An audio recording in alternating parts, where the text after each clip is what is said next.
del deber cósmico. Eso está en un folleto denominado Los planetas metálicos de la alquimia. Obsérvese bien, planetas metálicos de la alquimia. Dentro de la misma enseñanza del quinto evangelio se dice que nosotros debemos ser teurgo alquimistas, y que lo contrario al teurgo alquimista es ¿cuál? ¿Qué es lo contrario al teurgo alquimista? Sí, está bien, pero ¿cómo se le llama realmente? Un goecia, un hombre o mujer que practica la goecia, o sea, la magia negra. Y por lógica que lo que dice el hermano Vidal es cierto, todo fornicario es mago negro, todo hechicero pues es mago negro, todo brujo es mago negro. En otras palabras, la fortaleza del hechicero y del brujo está basada en la fornicación. Por lo tanto, todo mago negro es un fornicario. Bueno, allí se nos plantea ese proceso a través de alquimia. Ahora bien, ¿cómo se hace para hacer la transformación en la primer regla del deber cósmico? ¿Qué me pueden decir de eso?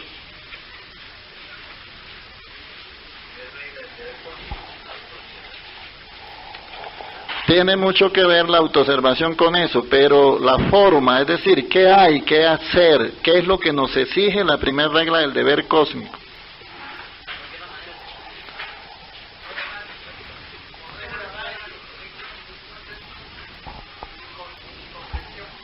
Bueno, correcto, ambos tienen razón. Allá el hermano José explica casi completo el proceso. Se requiere o se nos exige en la primera regla del deber cósmico que todo lo que llegue a nuestra mente, toda impresión que llegue a nuestra mente, debe ser previamente transformada a través de la ciencia de la meditación. Ustedes recordarán que en la mañana les dije que yo no creía en ocultistas que no mediten. Y ahora entienden lógicamente por qué lo decía.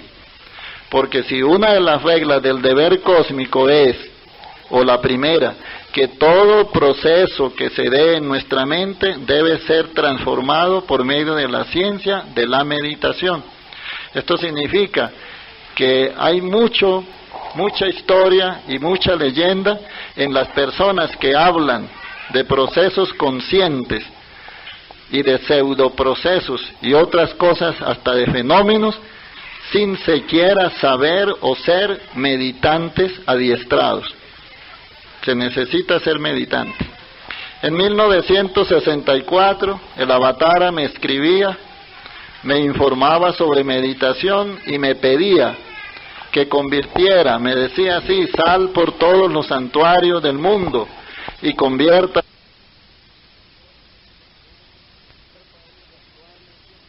esos santuarios en centros de meditación. Y me autorizó para eso y me preparó para eso. Él me mandó material sobre meditación y esta persona estudiaba el material, sacaba conclusiones del material, hacía comentarios y se los regresaba. Y él me mandaba horarios de trabajo y prácticas de meditación. Les advierto que el primer paso fue muy delicado, porque yo trabajaba desde las 7 de la mañana hasta las 12 del día, desde las 1:30 de la tarde hasta las 6, salía de allí, iba a cenar, salía de la cena y me iba al centro gnóstico a contestar cartas, a resolver circulares, a resolver acuerdos, a instruir, etcétera, etcétera. Lo que significaba regresar a la casa a las 11 de la noche, y eso se hacía casi todos los días. Y el maestro llega y me dice, en su primera información, que es necesario que medite de 10 a 11 de la noche, todos los días. Entonces a mí se me formó en el principio una dificultad, pero resolví obedecer. Hay que ser obedientes. La gnosis tiene como punto de vista importancia la obediencia, porque obedecemos en beneficio propio y para un trabajo muy propio. Bueno, entonces yo corregí mis horarios y me dediqué a hacer la práctica. Pero luego me llega con una información donde me dice, es necesario que tu meditación se haga de las 12 a la 1 de la mañana.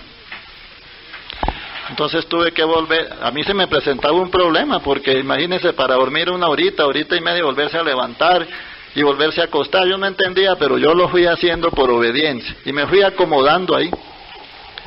Pasa el tiempo, a los 18 meses me manda otra comunicación con otro formato práctico, entonces me dice, es necesario que su meditación se haga de 2 a 3 de la mañana.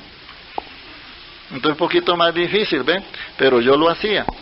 Y les advierto lo siguiente, a través de la meditación, el 11 de marzo de 1967, a la 1 de la mañana, en mi propio lecho de descanso, por el oído derecho, se meditó, así dictado de palabra, el nombre del ser interno.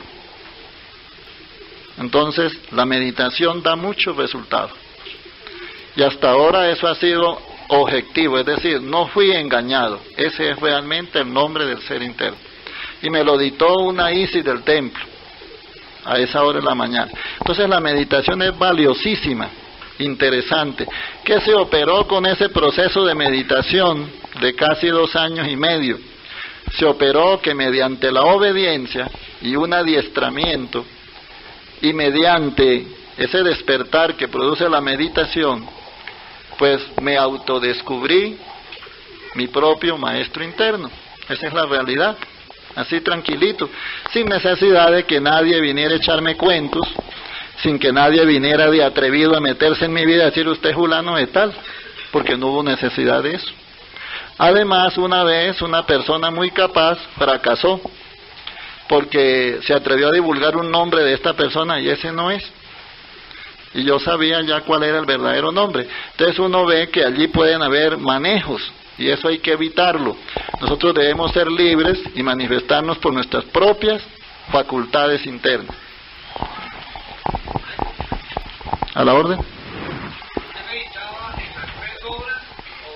No, él me iba adelantando la hora, pero yo solo hacía 1 hora diaria. Claro, entiendo que hay que hacer más, 2 horas, 3 horas, después he sido capaz de hacer más. La posición o asana, yo luché mucho, primero era acostado, después sentado en una silla, porque como él dice muchas informaciones, yo al fin me acomodé como Buda y se me acabó el problema. Pero después tuve que darme cuenta de que me acomodé como Buda y lo hice bien porque yo pasé por la China y por el Japón. Y allí lo aprendí a hacer de tal manera, entonces no había problema. En cambio, yo queriéndome adaptar al sistema occidental, no lo lograba. Por eso el maestro da tantas experiencias y tantas prácticas, con el fin de que la persona se adapte a su idiosincrasia espiritual, que ya la tenemos trazada.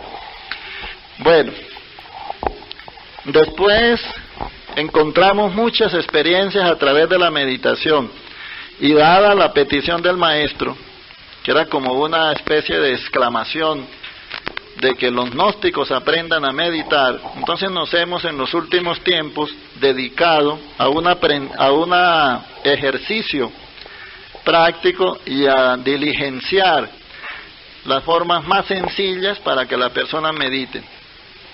Tal vez hoy no vamos a ver formas, tal vez hoy vamos a adentrar más bien al fondo de la meditación, mediante lo que ustedes opinan, mediante lo que ustedes ya han practicado y conocen, y lo que yo les pueda aportar, o las comparaciones que podamos hacer, que nos demuestren que la meditación tiene un valor extraordinario y que es necesaria. Entonces tenemos acá la meditación. La primera pregunta es, y ustedes, cualquiera de ustedes está en el derecho de hacer respuesta, ¿cómo han visto la meditación? Otra pregunta, ¿qué encuentran ustedes en la meditación? ¿Para qué les ha servido meditar? Bueno, yo espero las respuestas. Otra cosa, el hermano nos aporta una experiencia en el caso de él. ¿Qué otra experiencia? el despeje de una incógnita. ¿Qué otra cosa?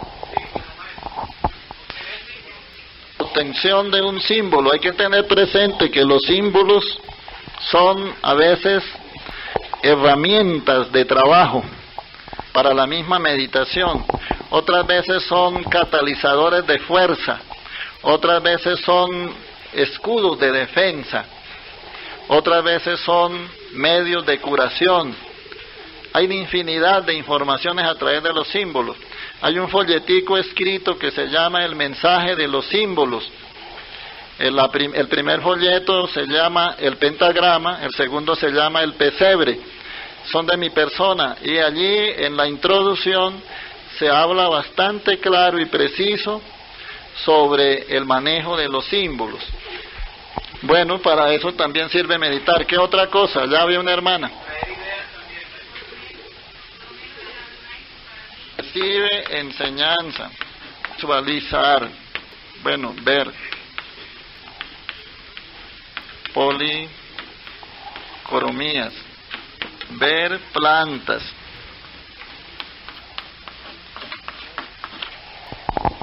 Bueno, vamos a tomar como punto de estudio estos aspectos que ustedes mismos han vivenciado.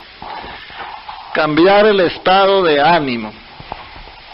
Nosotros estamos en un medio donde todo es excitomanía. Y a través de la excitomanía estamos recibiendo vibraciones, haciendo muecas, manejos o funcionalismos de nuestra biología y concretando, enfermando nuestro organismo. Enfermamos primero nuestra mente, destruimos o damos fuerza a todo lo negativo que hay en la psicología del hombre y pasamos luego a destruir nuestro universo celular. Eso es lo que estamos haciendo los humanos. Hay estrés en las personas, hay demasiado temor. Ya las personas tiemblan cuando van por la calle. Ya no es el frío ni el calor, es un temblor a nivel de una bifurcación psicológica, es decir, un desarreglo psicológico. Consideramos de mucha importancia analizar que nuestro estado de ánimo está deplorable. Un estado de ánimo de esa clase, excitómano, estresado, lleno de temor. Algunos tienen temor para mirar a la cara a una persona y han tomado incluso la mala costumbre de que para saludar están mirando es el vientre de la mujer, o están mirando de pronto los pies del interlocutor si es un hombre, o lo están saludando y mirando así hacia el techo. Eso es señal de temor. Otros saludan y les tiemblan las manos, otros tienen sudor en las manos, diferentes expresiones del temor, del conflicto interno del temor. Y eso les da un estado de ánimo demasiado deprimente.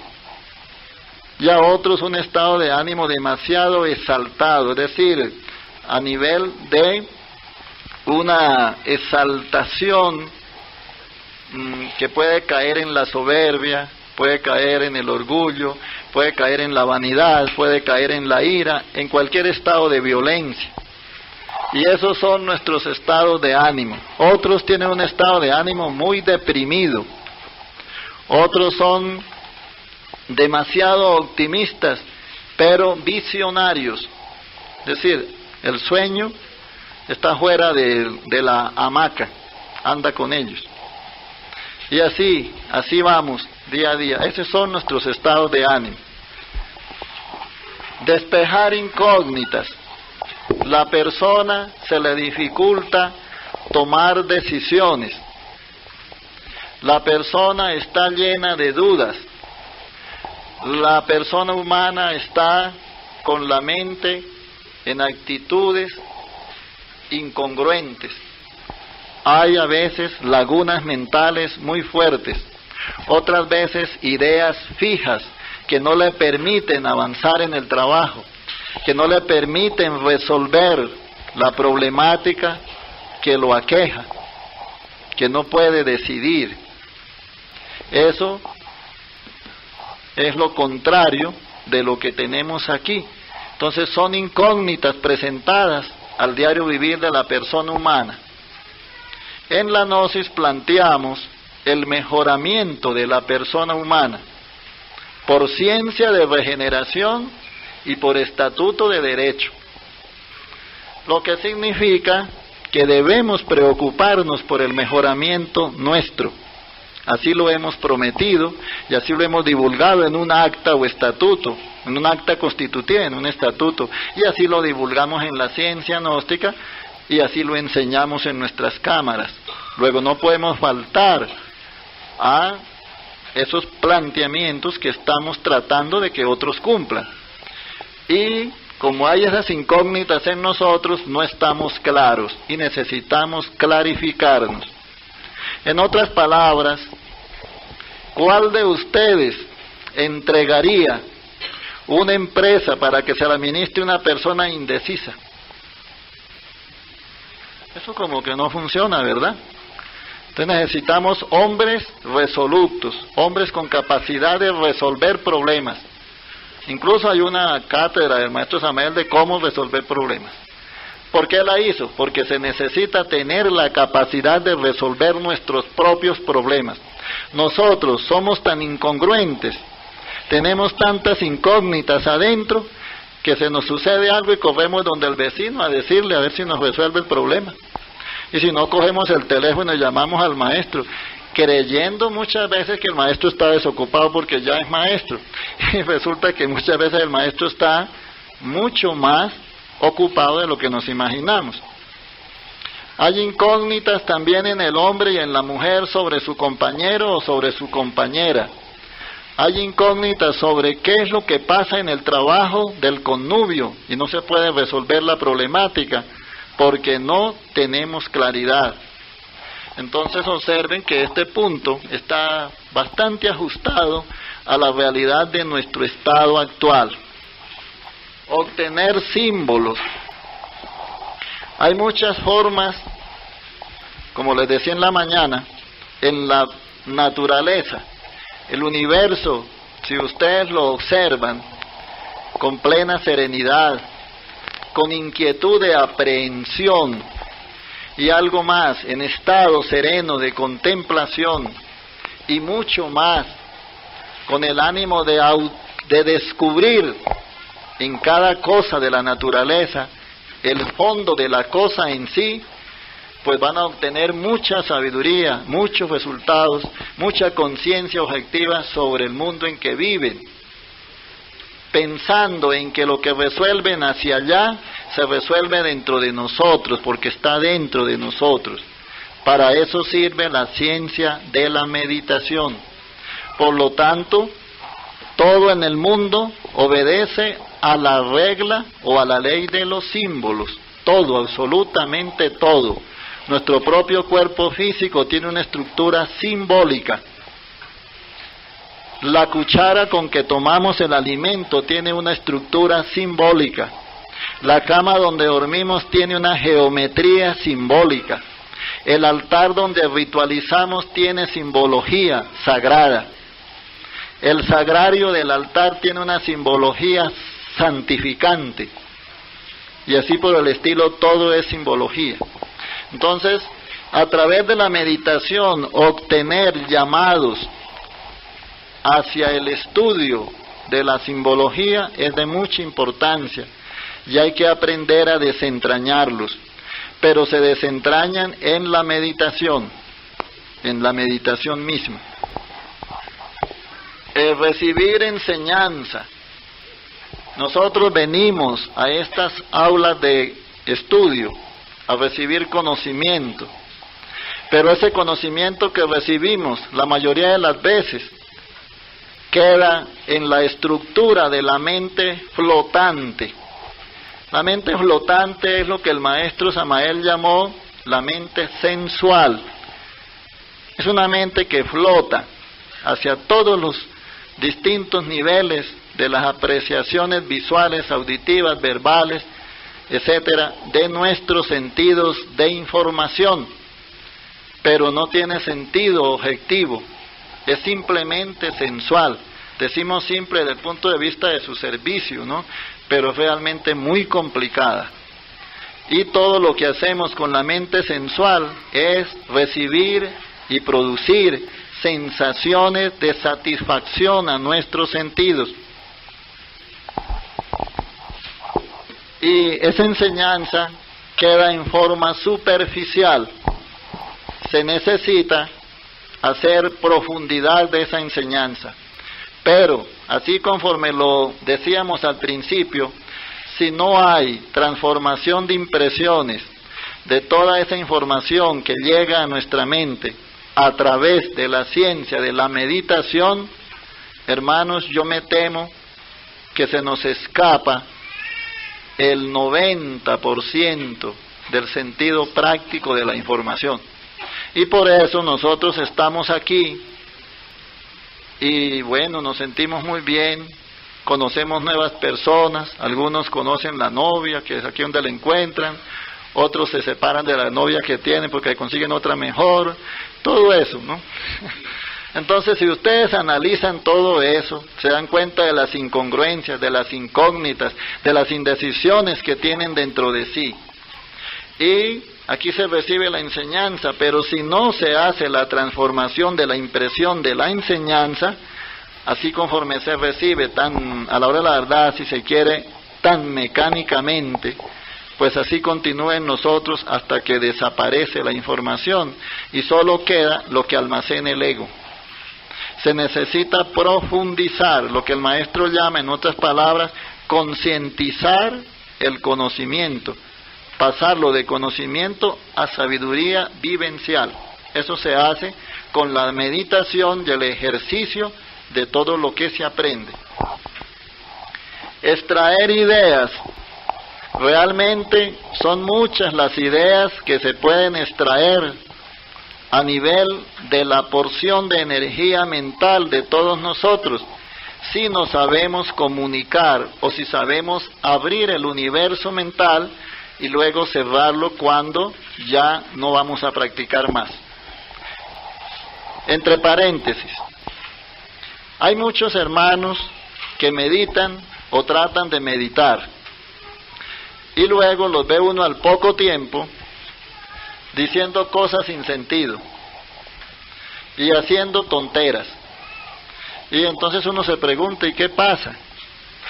Y otros diciendo que no hayan cómo acomodarse en el mundo, porque eso es muy feo. Realmente es un mundo incongruente, oscuro, mecánico, desastroso. Una cantidad de términos, si se quiere, muy bellos. Yo no digo que no. Incluso son copiados o sacados de las obras del maestro, está bien. Pero el maestro ha puesto esos términos en su justo nivel, con mucha precisión. Y nosotros los sacamos y los repetimos en cualquier parte, como tratando de hacernos aparecer ante los demás como eminentes iniciados. Eso es fatal para el iniciado, porque se está autoengañando y está queriendo engañar a otros. ¿Y por qué sucede eso? Porque se establece un contraste entre el mundo a donde está, el mundo, entre el universo, mundo, dimensión o lugar, a donde tal vez alcanzó a llegar en el pequeño proceso meditativo y regresó, pero no supo entrar al mundo, donde está, al mundo de las ilusiones, al mundo de Maya, ilusión. Entonces se le establece un contraste, es decir, una contradicción, y toda contradicción es un conflicto, y todo conflicto es una desarmonía, y toda desarmonía produce en nosotros desequilibrio. Por lo tanto, es necesario aprender a salirse de ese contraste. El mundo de las realidades y el mundo de Maya ilusión se contrastan en forma muy eficiente en cuanto al ego se refiere y muy deficiente en cuanto a la realidad para nosotros vivir. Pero todo eso se va a lograr sacarlo adelante, superarlo, conocerlo, vivirlo y superarlo a través de la meditación. Ver policromías. En la mañana de hoy estudiábamos la luz, nos referimos a la luz, al color, al sonido y a la forma, o sea, el desdoblamiento geométrico de todo lo que existe. Y allí ustedes alcanzaron a ver la importancia de cómo la energía va haciéndose densa, en otras palabras, toma formas. Los que estudiaron primaria y secundaria, más los que estudiaron niveles universitarios, correctamente entienden aquello de punto, línea, sólido, etcétera. No, que no tenemos que adelantar mucho para allá, no adentrarnos mucho para allá. Pero esto existe y son universos de transformación. Hay un espectro de color, hay un espectro de luz, y todo eso vibra y palpita en el universo. Y ese universo está dentro de nosotros, pero por falta de meditación que nos pueda permitir la serenidad, la paz interna, el silencio interior, nosotros no nos interrelacionamos bien con esos universos de policromía del universo en que vivimos. Y todo eso tiene enseñanza, todo, absolutamente todo. Por el lado oficial del laboratorio, se está estudiando la música, se está estudiando el color, se está estudiando la luz. En términos generales, no hay más que hacer, sino que por todos esos medios vamos a llegar al conocimiento concreto de que todo es energía. Ya no habrá que ahorcar ni quemar vivo a nadie porque dijo que el mundo se movía. Ya nosotros sabemos que se mueve. Y esa es una realidad que está golpeando y golpeará históricamente a esos sistemas dogmáticos que se atreven a cortar la vida de una persona que conoce sus propias vivencias. ¿Y qué?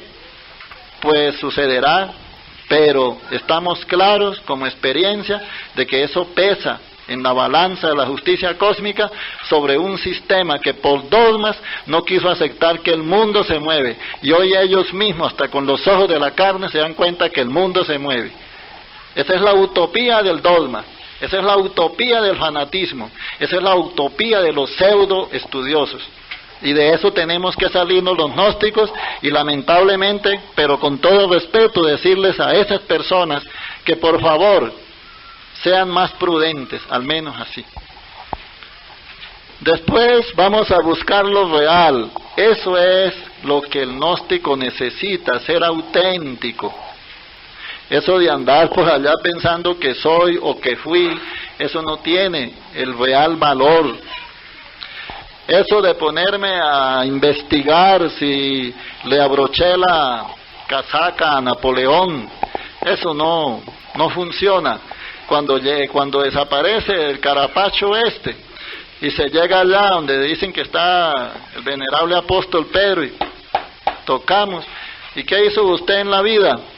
Bueno, yo le abroché la casaca a Napoleón, según mis 20 años de ocultismo, eso fue lo que investigué. Lamento mucho, con eso aquí no se puede ingresar. Y entonces se perdieron las existencias, soñando, viviendo del pasado, si se quiere viviendo tonteras.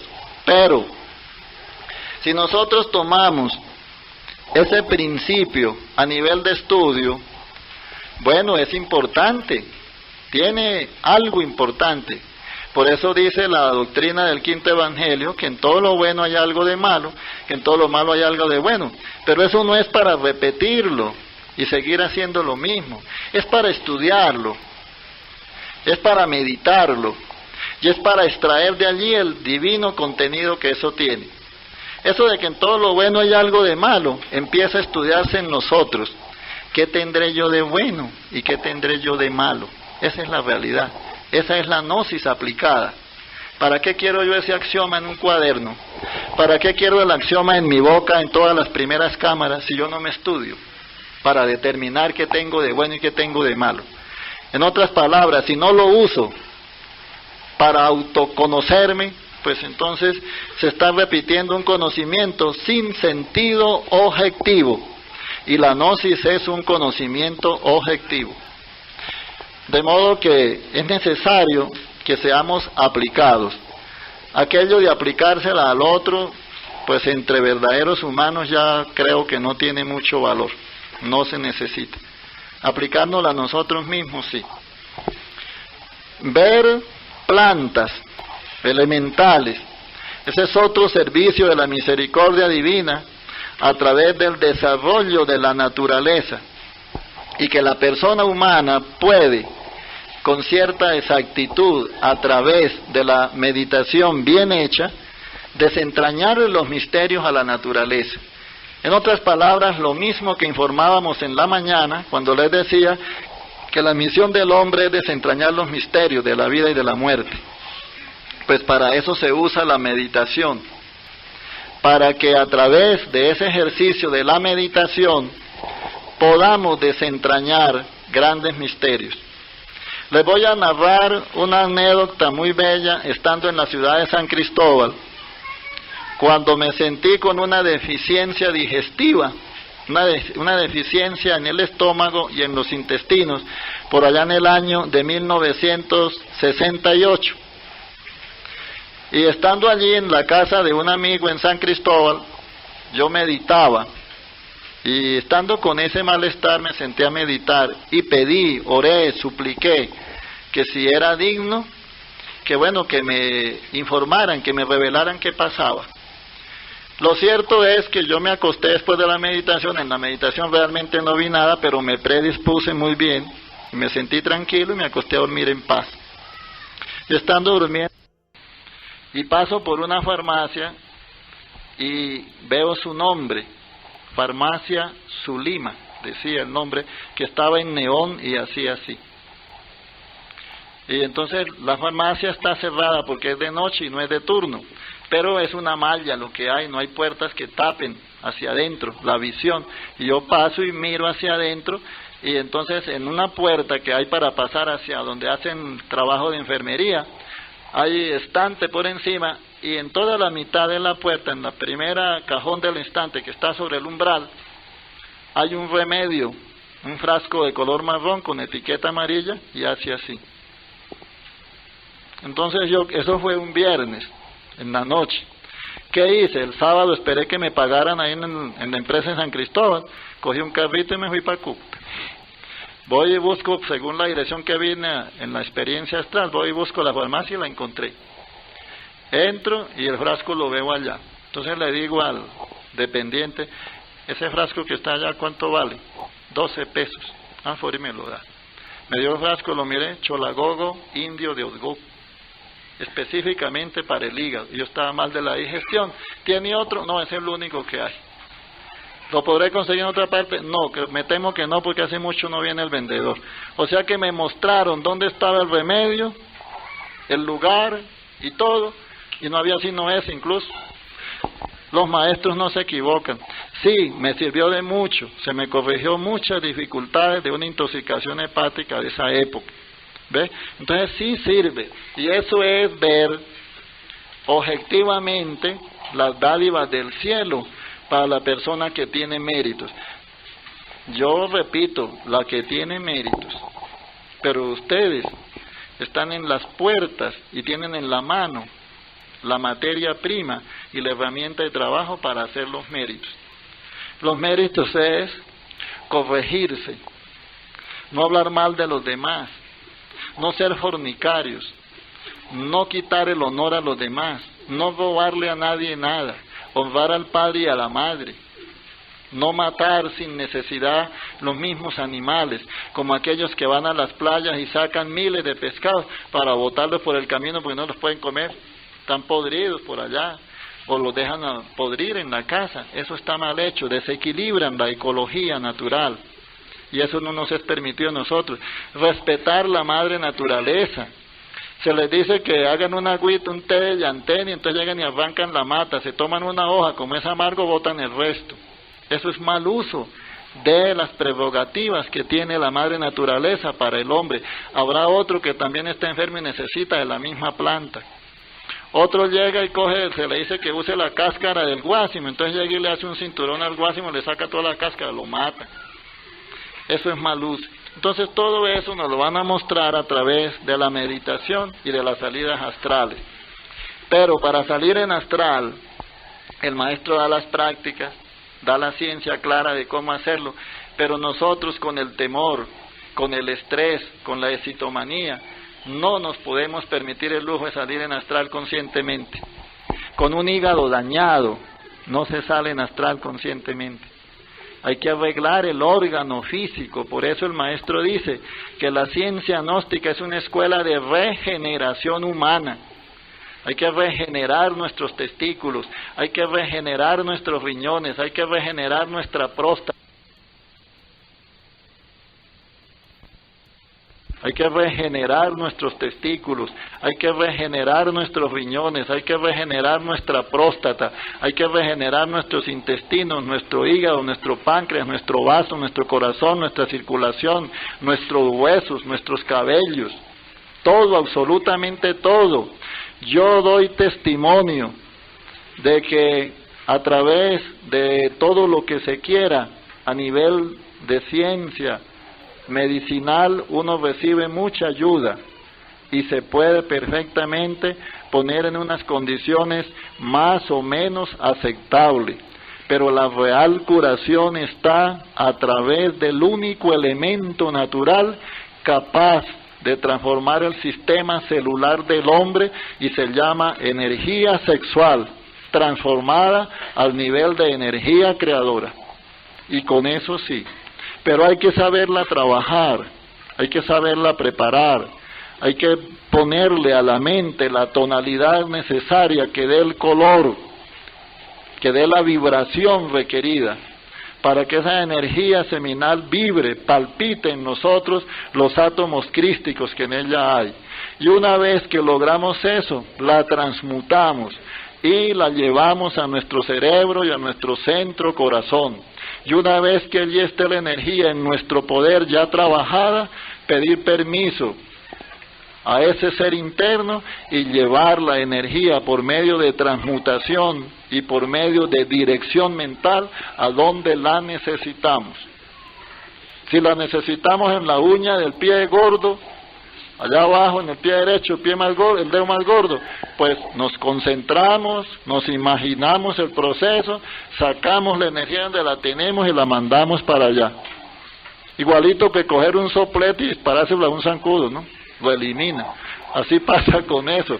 Esa energía disparada hacia el lugar deplorable, insano, se va a curar. La energía purifica, lo que quiere decir que higieniza todo nuestro sistema celular.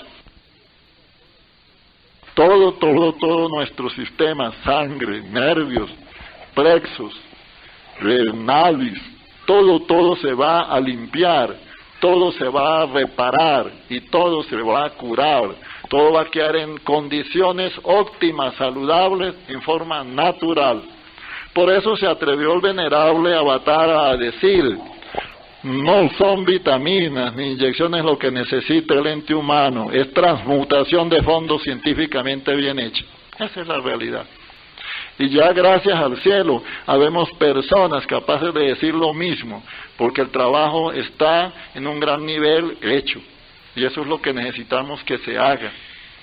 Tenemos que dejar esa esclavitud a que estamos sometidos por los medios de publicidad e información, donde todo nos lo presentan a nivel de displicencia, a nivel de corrupción. Y esto ya se puede decir públicamente porque estamos en una era donde todo está escueto, todo está abierto, todo está a la luz del día. Bueno, ya ustedes observan de qué manera empezamos a encontrar los valores de la meditación. La necesidad de meditar es, como la misma palabra lo dice, pero le vamos a agregar lo que en derecho se estudia sobre necesidad. Hay dos clases de necesidad: la necesidad superflua y la necesidad por necesidad.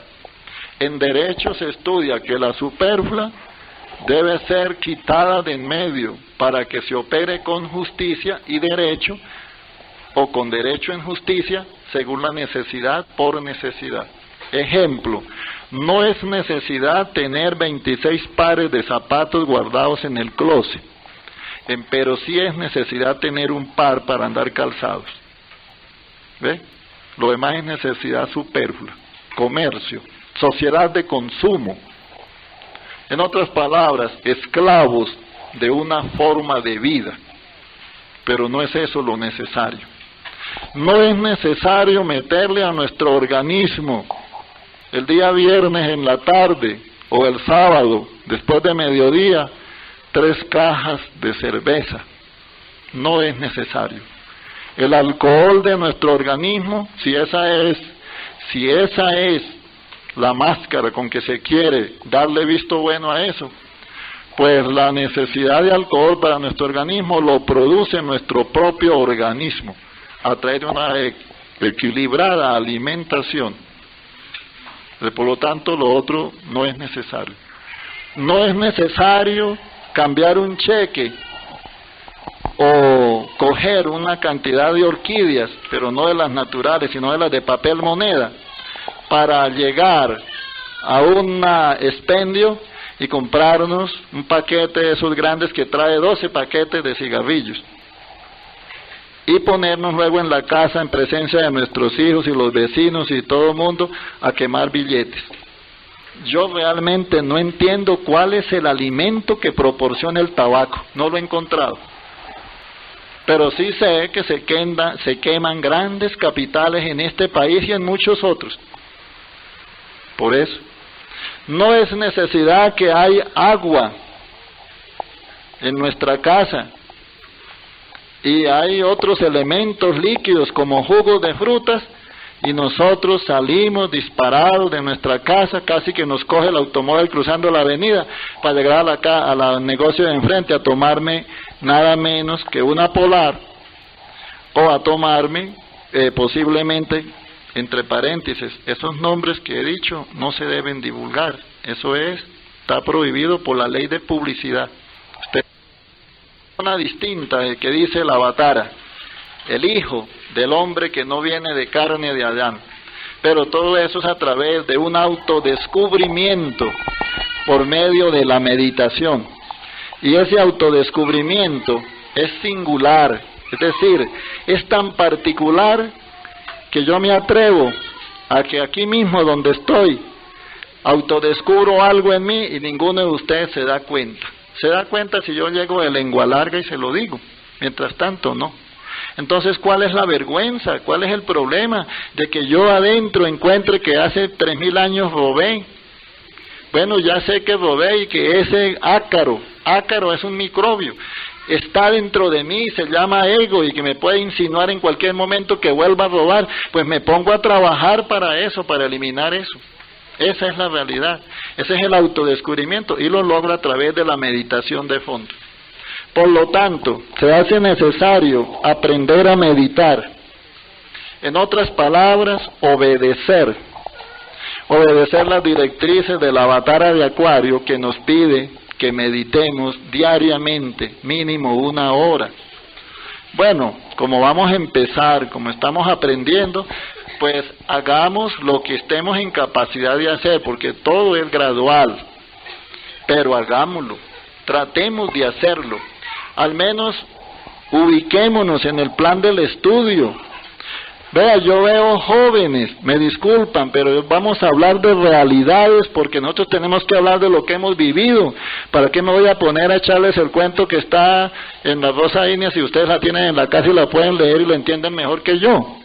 Pero vamos a hablar de realidades. Hay jóvenes en un país como este que está en crisis, con un palo en la mano y una pelota de trapo en las esquinas y en las plazas, dándole garrote a eso, partiendo vidrios a veces. A mí me pegaron una vez por la espalda con una bola de esas.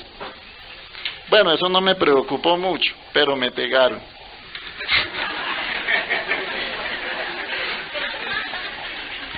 Y lo más lamentable es que en esos grupos a veces hay hijos de gnósticos y otras veces hay estudiantes de segunda cámara. Y ese tiempo se debe usar para otra cosa. Pero es que el maestro está en contra del deporte. No, gracias a Dios yo fui deportista.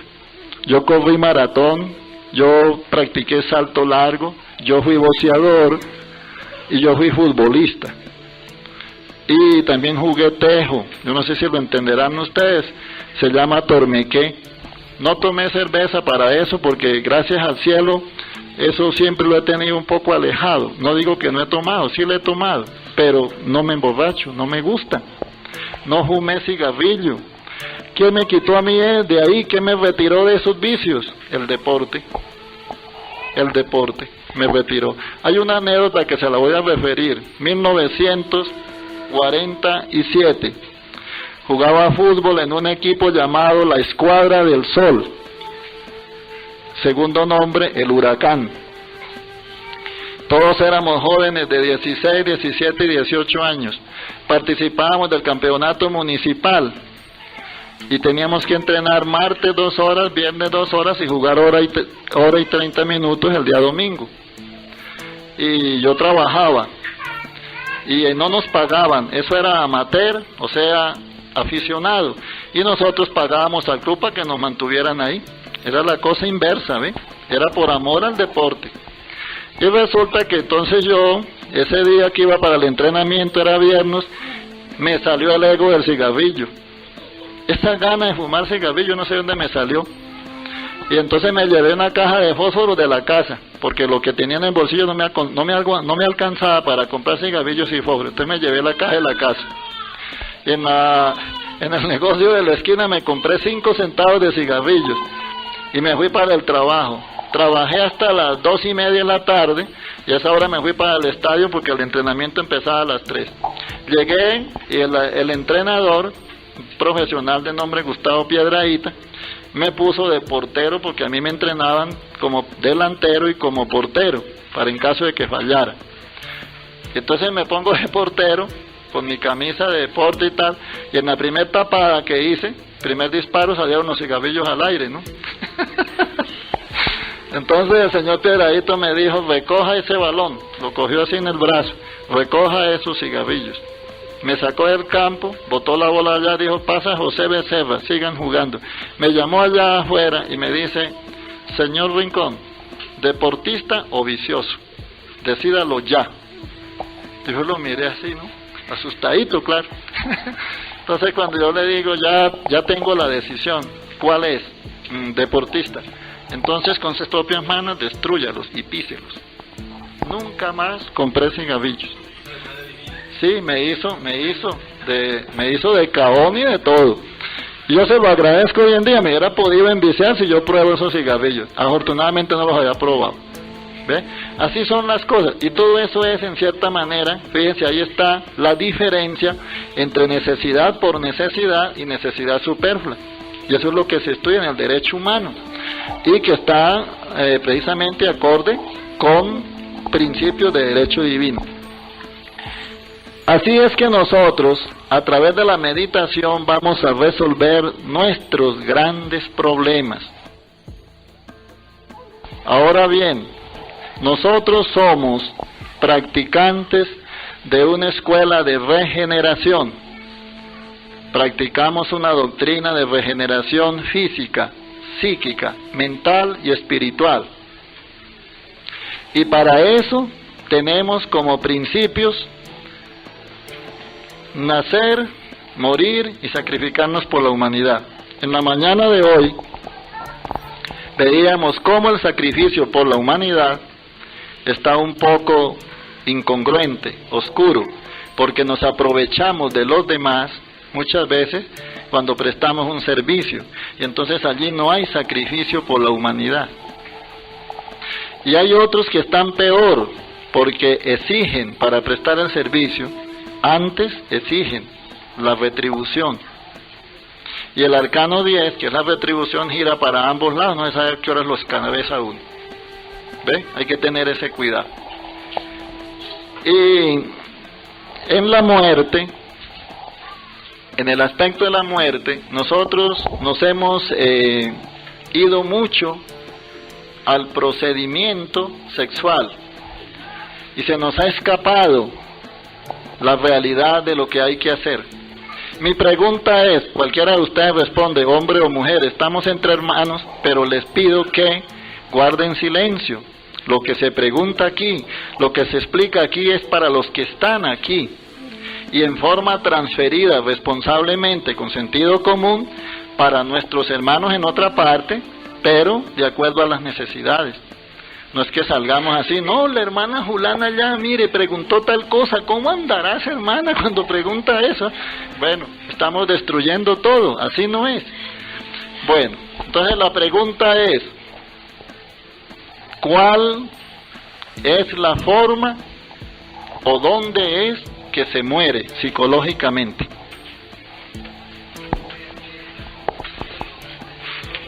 En la comprensión del error, correcto. ¿Qué otra cosa hay sobre eso? ¿Qué es la forma que se usa? ¿Qué metodología se usa para morir?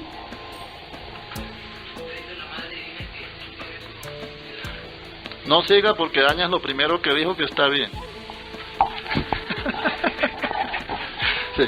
¿Cómo es la cosa? ¿Qué otra idea hay? Él tuvo una idea muy buena, ¿ves?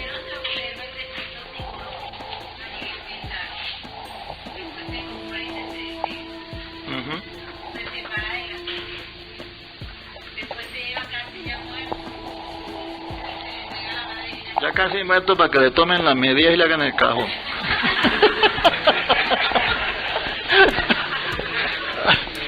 Bueno, usted está en lo cierto. ¿Qué otra cosa hay? Que haya fuerza de voluntad. Ahí vamos mejor, porque eso se necesita para hacer lo que ustedes han dicho. ¿Ve?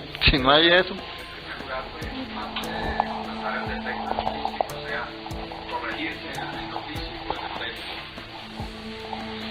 Bueno, está bien. Ahora vamos a otro punto.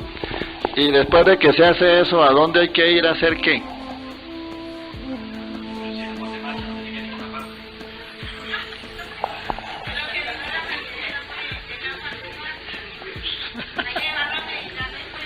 Sí. Bueno, ahora la observación a las respuestas y la pregunta hecha. ¿Por qué las personas o las parejas, porque no son todos, algunas también, otros lo habrán entendido mejor, están yendo siempre a la fragua encendida de Vulcano para morir, sin haber ejecutado primero la metodología o proceso de muerte? ¿Cómo lo ven? ¿Por qué no se muere? Porque hemos puesto el connubio sexual al servicio del ego. ¿A través de qué? De las apetencias lujuriosas, a través de la satisfacción de los sentidos, a través de todos y cada uno de las manifestaciones pasionales, observaciones visuales de deseo, audición pasionaria, verbo pasional y soez, o sea, grosero, abuso de toda especie, pero con un viso de nobleza, con un viso, con una cortina de humo, porque uno la traspasa y ve para el otro lado, una cortina de humo que disfraza el verdadero sentimiento y la verdadera actitud de la persona, y le dice que es porque está muriendo, que es porque se va al trabajo, que es porque se va a la práctica, etcétera, etcétera. No estamos en contra de lo que se está haciendo, porque si hay la voluntad en la pareja para llegar a la unión, estamos de acuerdo, y está planteada por el Avatara cada 24 horas, una sola vez. Pero advertimos que no nos crean a nosotros tontos y nos vengan a engañar con la historia de que están muriendo, cuando observamos en el aura y en la psicología que contorna a cada persona el hecho de que de muerte no se ha hecho ningún procedimiento. Lo que se está es uniendo únicamente y satisfaciendo sus deseos y dándole de esa manera energía al ego de turno. Eso es lo que está pasando. Estudies el aura florecer. Toda Isis, todo sacerdote debe estudiar y meditar. Estamos hablando de meditación. Simplemente queremos que se den cuenta de que por medio de la meditación se resuelve toda situación de aprendizaje interno. Pues estúdiese el mensaje del maestro, el auro florecer, y medítese juiciosamente sobre cada párrafo. Y una vez que la meditación les aclare su situación, van a estar entonces en una actitud exacta y tal vez más consciente de lo que están haciendo. Y así van a trabajar mejor. Así no van a sufrir de pronto los llamados de atención de algunos seres del mundo interno cuando los pescan a ustedes haciendo todas esas cosas. Esos disfraces, esas máscaras hay que destruirlas, son parte de nuestro propio ego. Así como en el carnaval material cada año se cambia el vestido de disfraz, así hace el ego de momento en momento para engañarnos a nosotros mismos. Se hace necesario ser más serios, meditar más, profundizar más, descubrir más y querer eliminar de verdad. El procedimiento entregado por el avatar, ahí, entre paréntesis, algunos especialistas lo contradicen y sacan formas de presentarlo, de hacerlo ver de otras maneras. Todas esas formas nosotros las llevaremos a estudio y sacaremos en claro lo que de eso sirva, porque en todo lo bueno, como les decía al comienzo, hay algo de malo y en todo lo malo algo de bueno. Pero no podemos hacer doctrina con formas incongruentes que no han sido estudiadas. El planteamiento samaeliano está muy claro, un estado de alerta capaz de hacernos sentir de momento en momento dónde estamos, qué hacemos o vamos a hacer y quiénes somos. Pero hemos entendido mal. Cuando el maestro dice sujeto, objeto y lugar, entonces las personas empiezan: yo soy Antonio José García, yo estoy en la avenida 15, yo voy para el parque. Y ahí se duerme. ¿Sí? Ahí se duerme. Hermanos, cuando el maestro dijo eso, de objeto, sujeto y lugar, y puso al frente sujeto la persona, objeto lo que va a ser el lugar donde está, hermanos, cuando él dijo persona, está diciendo sientan, debemos sentirnos, debemos estar atentos a nosotros y saber que existimos. De lo contrario, eso de estar repitiendo el nombre nos mecaniza. Pero claro, didácticamente hablando, el maestro tenía que plantearlo de alguna forma para que fuera objetivo para el estudio, y por eso planteó así lo más preciso. Pero el ejercicio es sentir. Después de eso, no olvidar lo que va a hacer, porque ese es el objetivo equidistante a cumplir. Y el lugar no es que yo estaba en la esquina, no, es por donde quiera que va pasando. Sentir qué impresión le causa, me perdona el hermano, la personalidad de este hermano. Sentir qué impresión le causa el color de la silla, todo lo que está dentro de su ambiente cuando va pasando, cuando va caminando, cuando está funcionando, debe captarse con los ojos del físico lo mejor posible. Y si no, usamos anteojos, pero hay que hacerlo.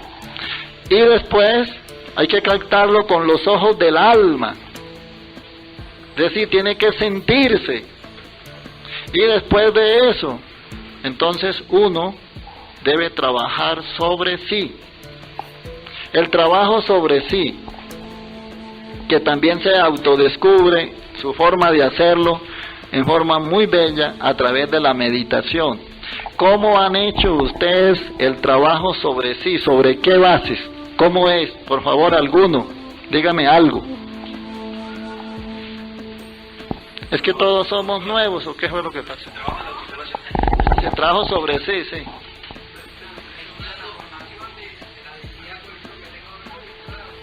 Bueno, sí, eso sale o está dentro del trabajo de sí. ¿Qué otra cosa? Autoobservación, lo que siente. Todo eso está bien, pero no nos llega a donde es. Falta otro vehículo. También sirve, sí.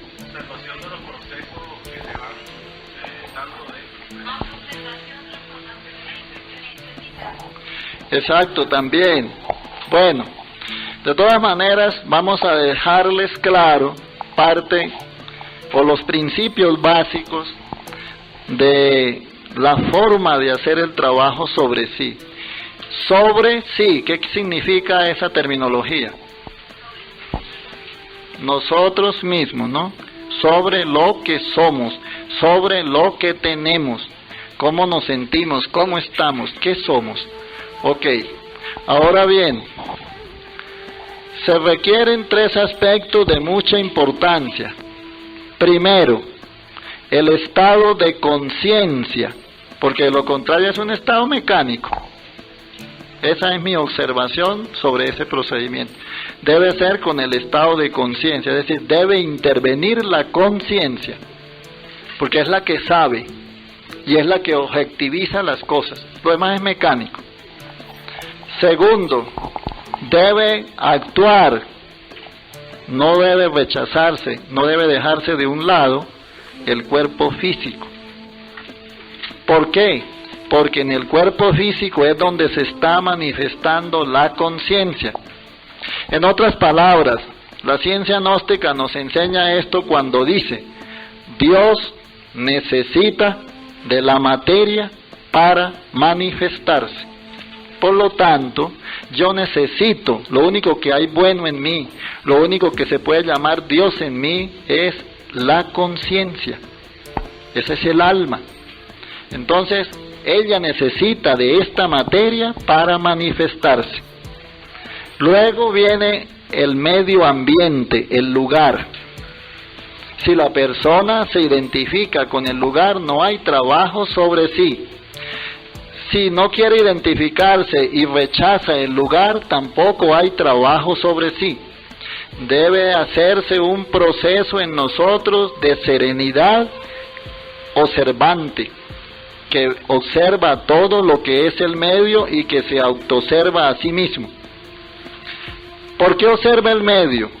Porque requiere, a través de la autoobservación, determinar qué reacción causa en él, por ejemplo, el color verde.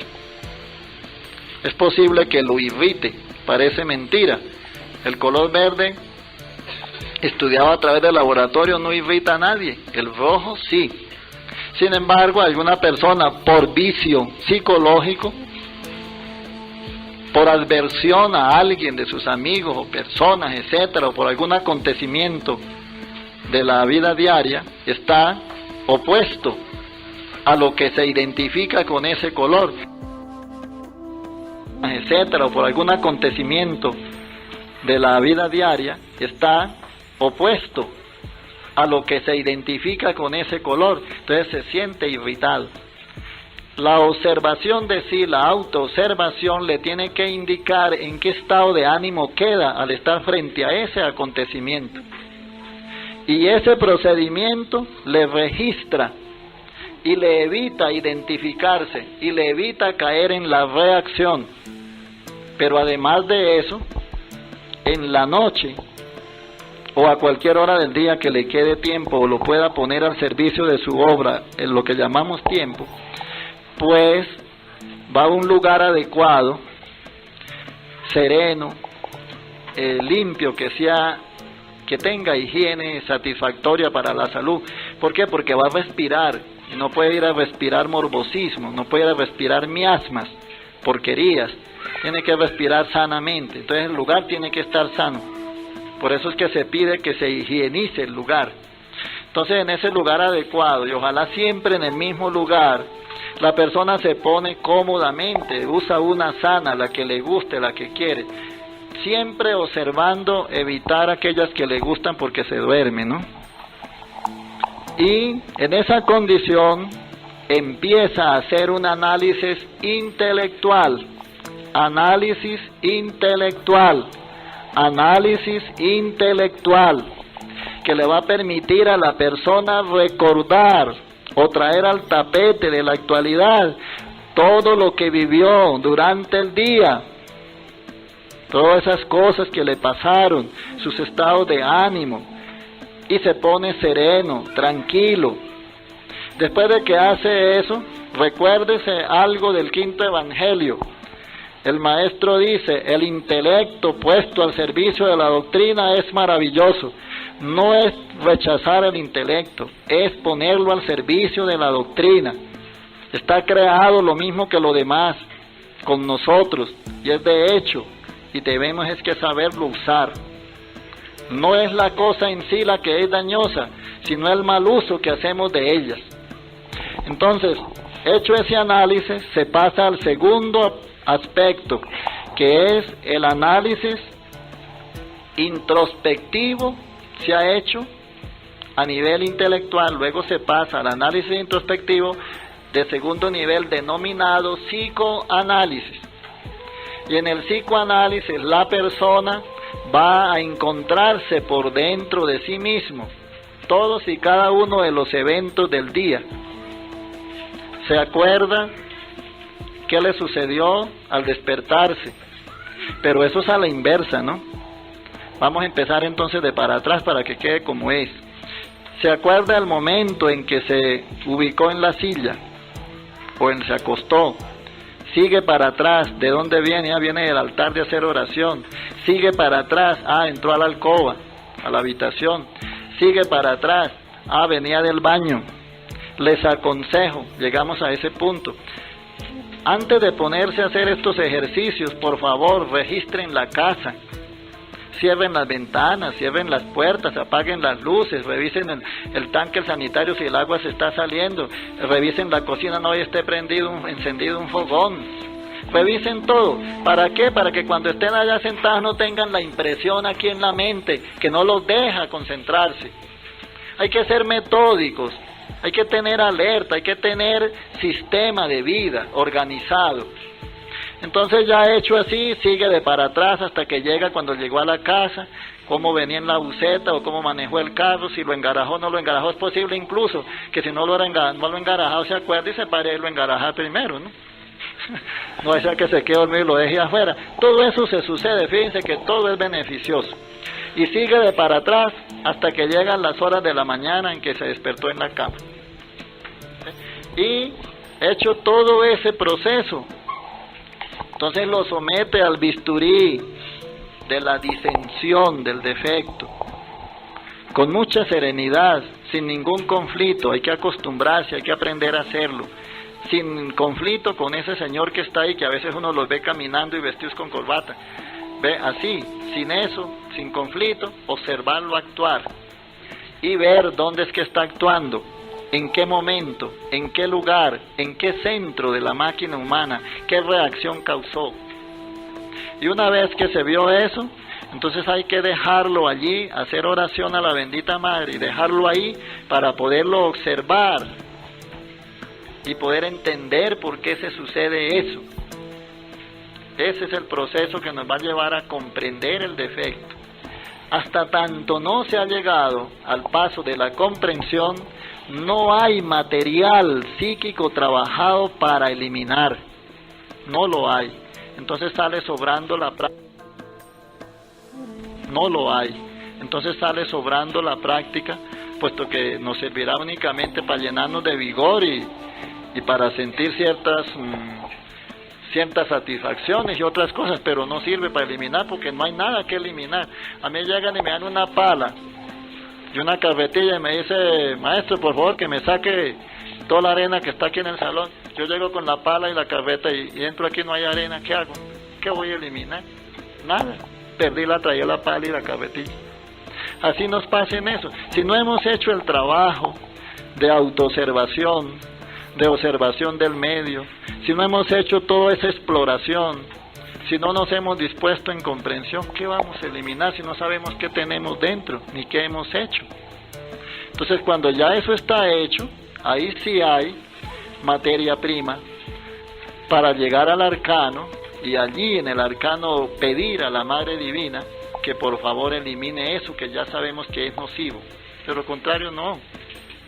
Ahora bien, la comprensión, observen esto, no es justo, no se ajusta a ninguna lógica que la persona diga que perdonó a fulano de tal Y cuando lo ve, le da sudor de soberbia. ¿Qué significa eso? No ha habido perdón. Otros pierden kilos de peso cuando ven venir al otro que les hizo la cosita por ahí. ¿Qué sucede con eso? La persona no ha comprendido. Quien no ha comprendido no está en condiciones de perdonar. Esa es la realidad. Hay que comprender. Cuando se comprende, entonces todos los soportes que sostienen el basamento en que está edificado el proceso defectuoso desaparecen. Y al desaparecer esos soportes, ese basamento se agrieta. Al caerse ese basamento, por su propio peso cae la estructura egoica. Pero hay que comprenderla. Y la comprensión es eso. Si hay que perdonar, hay que perdonar. Si hay que pagar, hay que pagar. Eso no es historia, es un hecho real. Y si no lo hacemos así, pues yo me temo que el tiempo pasa, nosotros somos estudiantes y no hemos sacado ese 20 que exigen aquí para cursar una materia bien cursada, sacar 20. Bueno, de pronto sacamos 20 ideas, pero no desarrollamos el trabajo. Así es una parte. Esto es muy extenso, es muy bello, es muy interesante. Por ejemplo, las formas de la práctica de ese arcano. Todas las formas de cómo nosotros ir manejando, aprendiendo a manejar todo este procedimiento oculto de la muerte. Oculto. Y las personas se preguntan a veces, bueno, ¿y por qué oculto si todo eso que el maestro dijo yo lo conozco, yo lo encuentro por ahí en los libros y lo oigo le escucho a la gente? Bueno, hermanos, hay que comprender una cosa. Lo oculto realmente es la cosa en sí. Y la cosa en sí nunca se dice en palabras, nunca se palpa en objetos. La cosa en sí es lo verdaderamente oculto y es lo único que se enseña a través de la conciencia. En otras palabras, lo oculto es lo único que se puede evidenciar con la conciencia. Eso es lo que se llama oculto. Y uno tiene que seleccionar de esa enseñanza oculta que recibe de su parte interna, desde todo punto de vista de maestros, misioneros, etcétera, qué de eso puede seleccionar para su trabajo y qué de eso puede aplicar para sí mismo y qué de eso corresponde a la instrucción global.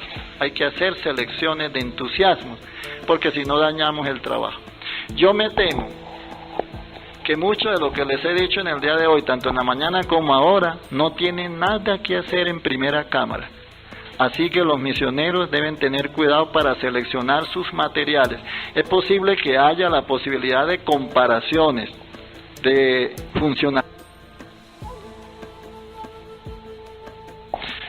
Observen entonces la gran posibilidad que tenemos con la ciencia de la meditación. ¿Por qué es necesario meditar? ¿Por qué el maestro nos pidió que nos hiciéramos meditantes? ¿Y por qué nos dijo el maestro que convirtiéramos los centros gnósticos en centros de meditación? Ahora bien, en cuanto a los aspectos científicos, como les decía en la mañana, ciencia es una sola y es de carácter divino. Es lógico que se estudia, se investiga técnicamente, con instrumentales, etcétera, y respetamos eso profundamente y sabemos que se han logrado mucho se ha logrado para beneficio también de la humanidad. Pero en el fondo, en el sí de las realidades, ciencia es una sola y es la ciencia gnóstica. Bien, en esa búsqueda de los hombres para investigar y para regenerarse y para muchas otras buenas intenciones, hay grandes maestros de meditación y hay grandes personas instruyendo sobre meditación y hay una cantidad de procedimientos, una cantidad de métodos, y mi apreciación es la siguiente: hay que distinguir entre la metodología y lo que es la meditación, porque las técnicas o las metodologías sirven para educar el cuerpo físico y sirven para educar la mente, sirven para educar nuestro sentimiento, pensamiento y voluntad. Pero meditar realmente no se puede decir con palabras qué es. Lo que se puede hacer en la meditación es hacerlo y unirse íntimamente con su ser en la meditación, eso sí, y cada uno de ustedes lo puede lograr. Cuando ustedes lo hayan logrado, estoy seguro de que no tendrán palabras para explicar eso. Entonces estarán de acuerdo de que la meditación no se puede explicar con palabras, pero sí se puede lograr mediante el entusiasmo que se incrementa en ustedes a través de personas que lo han hecho y que muestran soluciones logradas a través de ese procedimiento. La meditación nos sirve para corregir deficiencias físicas, deficiencias mentales, deficiencias en todas y cada una de las apreciaciones de nuestro mundo externo y de nuestro mundo interior. La meditación sirve para todo eso por la sencilla razón de que para meditar se requiere aprender a respirar. Obsérvese bien, una cosa es metodología, otra cosa es meditar. Entonces, aprender a respirar correctamente. Eso significa estudiar las 4 formas de respiración y usar la más indicada, que es la respiración dirigida. Se llama en los aspectos de escolaridad respiración profunda, respiración completa, lo que quieran, pero para mí es respiración dirigida, porque uno mismo se autodirige en la respiración y le aplica su imaginación y le aplica su voluntad y la lleva como uno lo siente que debe ser. Entonces esa respiración dirigida es rítmica, profunda y suave, haciendo mover el diafragma. Ahora bien, analicemos ese punto. Si todos ustedes tuvieran ya la capacidad de respirar correctamente, ¿estarían en el estado de salud en que se encuentran? No podría ser de ninguna manera, porque está comprobado física e íntimamente que el proceso exacto de la respiración regenera nuestro sistema circulatorio, nuestro sistema nervioso, nuestro sistema mental. Y por ese medio se regenera todo nuestro sistema celular. Observen el primer provecho a nivel de la salud física dado por querer aprender a meditar.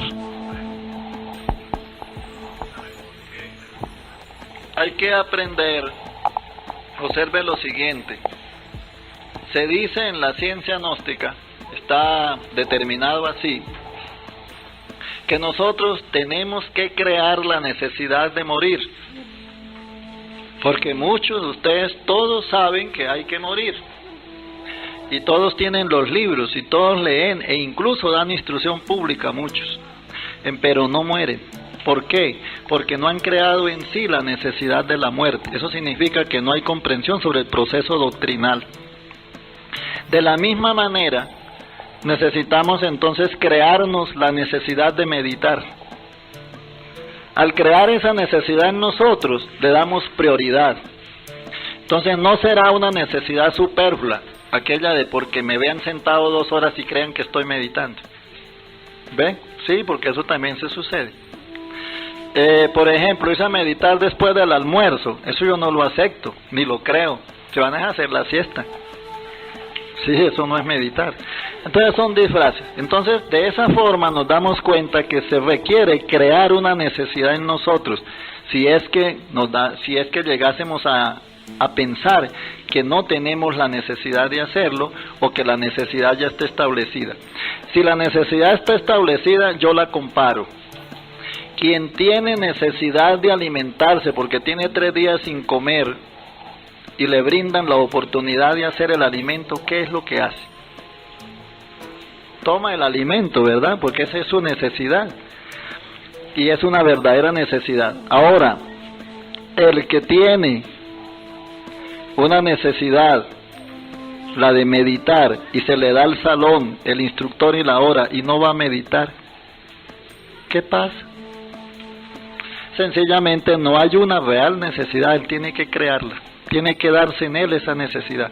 ¿Cuándo se da esa necesidad? Cuando cumple con el primer mandamiento de la ley de Dios. O sea, cuando cumple con el primer fundamento de la alquimia, que es amar a Dios sobre todas las cosas. El que ama a Dios sobre todas las cosas, es posible que tenga un hermanito que no lo ve desde niño, ¿no? Por alguna circunstancia del destino. Y el día en que lo van a consagrar de gnóstico, entonces le llega el hermanito a la casa. Precisamente unos 10 minutos antes de irse para el lugar. Entonces él tiene que decidir. O se pone a hablar con el hermanito sentimentalmente, hace muchos años no lo ve, o decide cumplir con el primer mandato de la alquimia y se va a amar a Dios sobre todas las cosas. Eso, comparándolo con un hermano, es entrañable, es duro, pero es necesario. Entonces tendrá que haber, debe haber y existe una explicación para dársela al hermano, para que lo espere mientras regrese y va y cumple con esa función que le da preponderancia o le da el verdadero sitial a la presencia de Dios en sí mismo. Otros, llega la hora del ritual, es que hoy por primera vez hoy van a presentar en televisión los 10 mandamientos, una película esotérica, bellísima, toca que me perdonen el ritual, y se queda viendo la película. Ese tampoco ama a Dios sobre todas las cosas, él tiene que crear la necesidad de cumplir con ese mandamiento. Y así vamos creando nosotros basamentos que nos permiten adiestrarnos en la obediencia al mandato divino. Tal vez es un poco incomprensible, pero son las formas de verlo por decisión personal y la persona lo va logrando poco a poco. Cuestión de valores, y uno tiene que valorar lo que está haciendo, darle su justo valor a ese estado de regeneración que se quiere buscar. Y así lo van logrando, poquito a poco. Yo entiendo que hay dificultades, eso es muy serio y todo lo que se quiera, pero hay que irlo haciendo, poquito a poco. Deben orar mucho, pedir ayuda. Miren, en mi poder hay 2 cosas importantes para ejemplarizar esto. Primero, hay un trabajo que lo viví en el mundo interno sobre una asamblea que se llamó, o yo la llamé, la asamblea del oscurantismo, donde en forma muy especial asistí, ¿no? Pero así de metido, ¿no? Porque eso no lo aceptan ellos. Yo me camuflé ahí y estaban reunidas las más altas jerarquías de las sombras, planificando cómo entorpecerle la iniciación a los hombres. Yo tengo todo eso escrito, el acta yo mismo la saqué, porque todo eso me lo viví con suficiente conciencia. Y entonces yo lo tengo escrito, en cualquier momento hasta se lo explico para que ustedes se den cuenta de cómo nosotros estamos manejados por fuerzas extrañas a nosotros. La otra anécdota es que yo era guardián de un templo cuando me inicié en la gnosis y trabajaba en una empresa y hacía trabajitos extras, es decir, hacía dibujitos para carátulas para libros y ilustraciones de libros, y con eso yo pues, así como dicen, ¿no?, redondeaba un poquito el sueldo de la semana. Y entonces una tarde, el ritual era a las 6 y yo tenía que coger bus a las 5 de la tarde para poder llegar al lugar. Pero una tarde, cuando ya me iba a ir, me llaman por teléfono a la empresa. ¿Está ahí Rincón? Sí, yo salí, sí, como no, a la orden. Le habla aquí Julano de tal, ¿ya me hiciste el dibujo? Sí, está terminado desde el jueves. Ah, me espera ahí, ya voy por él. Y yo pensando en la necesidad, pues entonces yo dije, lo voy a esperar. Él me tenía que pagar 700 pesos. Y lo voy a esperar. Las 5:30 y no llegó. Las 6 y no llegó, las 6:30 y no llegó, las 7 y no llegó, y yo con hambre y perdí el ritual y no cumplí con mi puesto. Me fui para la casa. Pero a los 15, él no volvió más. A los 15 días me vuelve a llamar por teléfono, como a las 4 de la tarde. ¿Está ahí Rincón? Sí, aquí estoy a la orden. Ah, mira, disculpe, no pude ir por el dibujito, pero lo necesito urgente hoy. Entonces me esperas y ya voy para allá. Ok, cómo no, venga. A las 5 de la tarde me vestí y me fui para mi ritual. Yo no supe de dibujito, ni de qué iba a llegar o no iba a llegar el cliente. Cuando salí del ritual, se gastó más o menos 1:30, me fui para la casa. De modo que caminando, porque era lejos y el autobús no me llevaba hasta la casa, caminando llegué como a las 8:30 de la noche a la casa. Pero cuando llegué a la esquina que cruzaba para llegar a la casa, veo un carro bellísimo parado frente a la casa. Eso era un barrio de gente pobre, porque yo sí siempre he sido pobre. Y entonces yo dije, uy, ese carro de quién será, y está frente a mi casa. ¿Ve? Cuando llego, el señor del dibujito en mi casa, esperándome con la plata, y yo no perdí el ritual, ¿ve? O sea que uno tiene que darle preponderancia a lo divino, su justo valor. Y entonces la primera me la hizo, por la segunda no. Sí, eso no podía ser. Bueno, hermanitos, ajá. No, mire, el termómetro para medir el perdón, para medir la comprensión, para medir todos los procesos que hay dentro de uno, que se dan dentro de uno, hasta ahora para mí ha sido el de la paz interior. Es un termómetro bellísimo. Cuando yo perdono a alguien y lo veo y me siento en paz con él, sé que he perdonado. Así es la comprensión. Cuando yo digo he comprendido y no me quedan dudas, no hay nada que se me atraviese dentro de lo que hice como comprensión, siento que he comprendido. Ahora hay que diferenciar algo más. La comprensión es gradual. Y nosotros, de acuerdo a la intensidad del trabajo, vamos gradualmente abriendo las puertas de la comprensión. Llegará el día en que nuestra comprensión es absoluta, o sea, tenemos la verdad en la mano. ¿Ve? Esa es la realidad de eso. Entonces eso es gradual, pero debe sentirse la satisfacción, la paz de que lo hizo.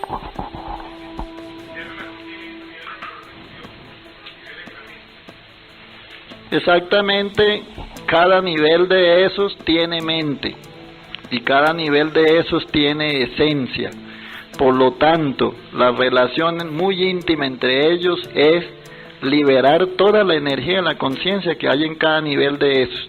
Al liberarla, esa conciencia es la que hace, como quien dice, la selección de lo bueno y lo acoge para sí y lo demás es desechado. Esa es la íntima relación de todo nivel de comprensión, que al final pasa a ser como agregarle luz a nuestra propia luz interna.